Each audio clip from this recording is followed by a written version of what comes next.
not just Russ, but it seemed like everybody passed the ball. I think pass. The reason sometimes we're not a good shooting team is we haven't been a good passing team. The rebound Indiana's and some of the other teams, Gonzaga, it's not the shooting, it's the passing that makes good shooters. And that's one area we've struggled over the years, passing. Tonight we didn't. We really worked the ball around, and I think Russ was the catalyst of passing the ball. Kevin seemed more self-assured or confident from the outside looking. I think he was. We moved him to the one, and been playing him at the one in practice, and will continue to do so. And he's done a good job with that, and it keeps Russ at the two. It keeps Russ, not having to learn two different positions. 12:55. It's a two-possession game. Did you wonder if you'd been substituting too aggressively? I think we have to. I think I had fresh players the whole night. To be honest with you, we didn't play particularly well against St. John's, and I think that was due to my substitutions. I think when you press, when you try to run, and you play the defense we play, you can't play 8 or 9 minutes straight. And I think that was tonight. I think everybody was rested. Everybody played. Everybody had very strong minutes out there. Rick, this is twice you've had them, and it's 79 points total. What do you think is the key to keeping them in check and out of rhythm as well as you guys have? I think this year we just got much more talent than them.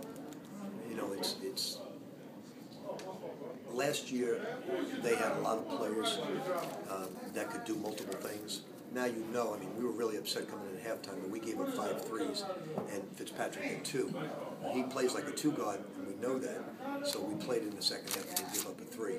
But I just think they're in a rebuilding year, and it happens that way. They've played a lot of great basketball. They played great at home against Syracuse. They've had a lot of great first halves. They beat Georgetown.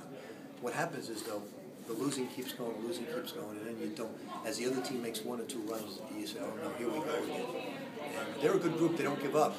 But it's tough right now because they are rebuilding. They've lost a lot of key players. And much higher expectations for where they are now. Has it been your experience where you have a team that there's just something missing, some intangible? You've got all these returning players, but there's just something that's different and you can't quite define it? Yeah, I don't think, there's not a whole lot of post presence. They get their points off driving. But he's just 1 or 2 guys away from having a very good team, but he is 1 or 2 guys away. And in basketball, it's just one key component is taken away. We had it a long time ago.